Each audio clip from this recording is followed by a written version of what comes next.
Tình nhị xếp trên Buddha ghé bi sa cô không mission project tại tâm nhị tâm man ta say mong mày ha tâm man ai ăn năm hay đâu ở trái cần thế hiện tại học vui tình nhị ưu tai tâm cai tâm man ở trái cần thế tai ưu sẽ thấy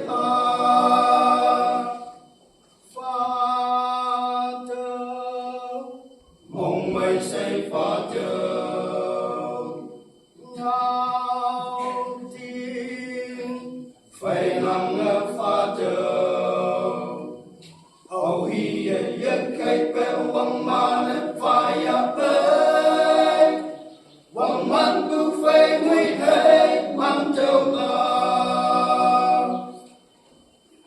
mặt ai dân có bóng các ta linh ngày bùa đi từ sâu các sâu trên linh ngày bùa cha hay ngộ nam đâu khai tâm mặt ai dân na vui sa hà mây lạc cả đời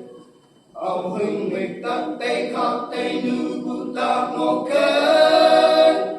chừng mây mong mây phải ý sâu san hà Father mong mây say Father ngao tin phải nằm Father âu hi nhất khai béo vang man phải bơi vang man tu phải mới hay man châu ta nên tại cứ quang bèn mà sẵn có không mission project lâu tầm lệ âu ha cha bông nghìn khó tất khó tu để yêu học vui mission project ta nghìn khó ngã hay phải âm kỳ ở đâu trình nét âu ha dân một làng thế gặp như lên như bay lên Puchia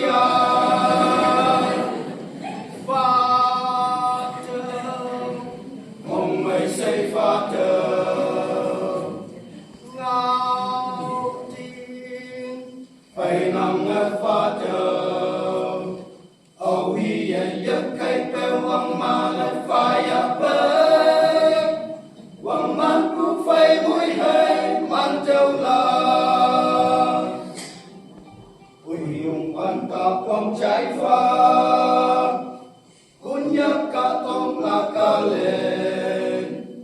missionary ha cha bên số lắc chừng cha nhang phơi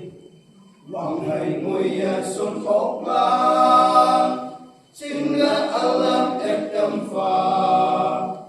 cả ta làng nam mong mây xây mission project liền ông chẳng cứ mấy hay man nhạc cây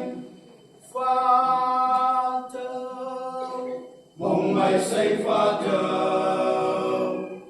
ngao tin phải nằm Father âu hi nhất khai béo vang man phải